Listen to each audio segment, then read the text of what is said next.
One of the things that you had mentioned is that, the city took you in when you came over, the country is, so to speak, took you in when you came over from England.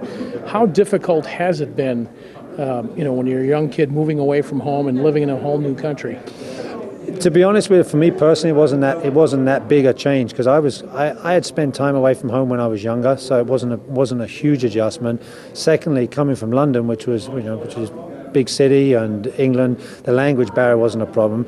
And I came over to New Jersey, right next to New York, to go to college, and we had a bunch of English and Irish guys on the team. So besides the beer being weak, everything else was pretty much an easy transition. It got a little bit more difficult the longer I was here, because I didn't get to see my family as much, and then obviously the commitment with playing professional soccer made it a little more difficult to get back. But to get back to England isn't that hard. I mean, it's a straight flight out of Chicago or New York or whatever, so it's relatively easy. But the transition wasn't as tough. I know some of the guys from Brazil find it tougher, or the guys from Africa definitely find it a little tougher because of the language barrier, the snow. More so this year than the last few years.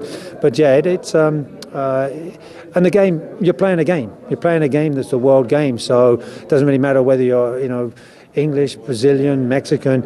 It's soccer. So when you get out onto the field, it's that's the easy place to be. It's more difficult when you're off the field and dealing with the stuff off the field.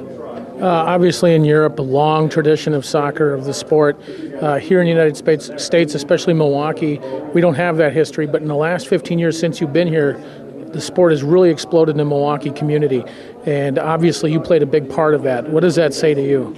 Well, I'm very, very proud of the fact that over the 16 summers that Keith and I have been working the summer camps, we've seen a number of players go through our camp system, go on to college, and now we've even got Casey Noguera, Victor's daughter. She started off in our camp. She's actually on the women's national team now. So so the progression has come full circle, kind of thing. So it's going to continue growing. Soccer's not going anywhere. It's just a case of how many more kids are going to get involved in years to come, and we're going to start getting parents that grew up playing the game. They didn't come from an ethnic background. They grew up, they're Americans, Midwest, grew up playing a game of soccer, played at college, so their kids are naturally going to play soccer. And I look at how the other sports are doing at the youth level, and I think they're struggling because of how many kids are playing soccer. You're not getting as many kids going out for baseball and American football, but that's what we've said all along. This is an easy game and it's a fun game for all the kids that play it.